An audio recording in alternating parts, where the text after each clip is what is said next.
બોડેલી વકીલ મંડળના પ્રમુખ તરીકે લલિતભાઈ રોહિત સતત 5મી વખત બિનહરીફ વિજેતા થયા। બોડેલી વકીલ મંડળના પ્રમુખ તરીકે એડવોકેટ લલિતભાઈ રોહિત સતત 5મી વખત બિનહરીફ ચૂંટાયા છે। આજ રોજ યોજાયેલી બોડેલી વકીલ મંડળની 1 વર્ષ માટે નવા હોદ્દેદારોની ચૂંટણીમાં આ પરિણામ જાહેર થયું હતું। લલિતચંદ્ર જેડ રોહિત સતત 5મી વખત પ્રમુખ પદે બિનહરીફ વિજેતા થયા હતા। તેમની સાથે ઉપપ્રમુખ પદે ઇન્દિરાબેન રોહિત અને મંત્રી તરીકે અજય શ્રીવાસ્તવ પણ બિનહરીફ ચૂંટાયા હતા। જોઈન્ટ સેક્રેટરી તરીકે નિલેશભાઈ રાઠવા અને ટ્રેઝરર તરીકે ભાવિસાબેન વસાવા વિજેતા બન્યા હતા। સમગ્ર વકીલ મિત્રોએ પ્રમુખ સહિત નવી બોડીને અભિનંદન પાઠવ્યા હતા। પ્રમુખ લલિતભાઈ રોહિતે તમામ વકીલ મિત્રોનો આભાર વ્યક્ત કર્યો હતો અને મુખ્ય ચૂંટણી અધિકારી એજે રોહિત સાહેબની અધ્યક્ષતામાં શાંતિપૂર્ણ માહોલમાં ચૂંટણી સંપન્ન થઈ હતી। આવો સાંભળીએ આ અંગે ચૂંટણી અધિકારી એજે રોહિત તેમજ નવા પ્રમુખ તરીકે ચૂંટાયેલા લલિતભાઈ રોહિત શું કહી રહ્યા છે, સાંભળો તેઓના મુખે। પ્રમુખ તરીકે લલિતચંદ્ર જેડ રોહિત જે બિનહરીફ ચૂંટાયેલા જાહેર કરું છું। ઉપપ્રમુખ તરીકે ઇન્દિરાબેન રોહિતને બિનહરીફ ચૂંટાયેલા જાહેર કરું છું। મંત્રી તરીકે અજય શ્રીવાસ્તવ જેઓ બિનહરીફ ચૂંટાયેલા છે।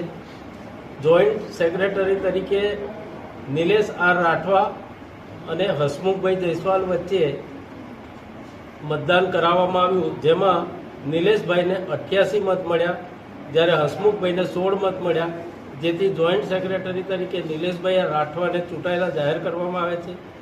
ટ્રેઝરર તરીકે ભાવિસાબેન વસાવા અને શબનમ બાનુ મંસૂરી બંને જણ વચ્ચે ચૂંટણીનો જંગ જામ્યો, જેમાં ભાવિસાબેનને 78 મત મળ્યા જ્યારે શબનમ બાનુને 26 મત મળ્યા, એટલે ભાવિસાબેન 78 મતથી ચૂંટાયેલા જાહેર કરવામાં આવ્યા।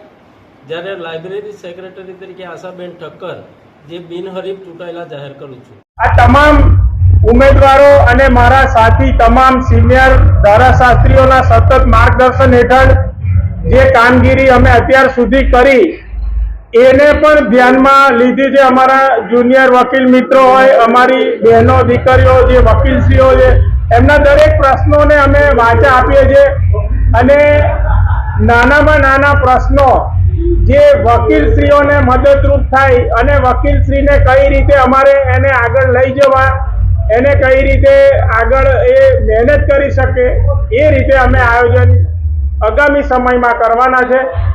એ સાથે મેં તમામ મતદાતાઓ અને મારા ચૂંટણી અધિકારી શ્રી એજે રોહિત સાહેબ અને વિક્રમભાઈ બ્રહ્મભટ્ટનો આ તબક્કે ખૂબ ખૂબ આભાર માનું છું અને દરેક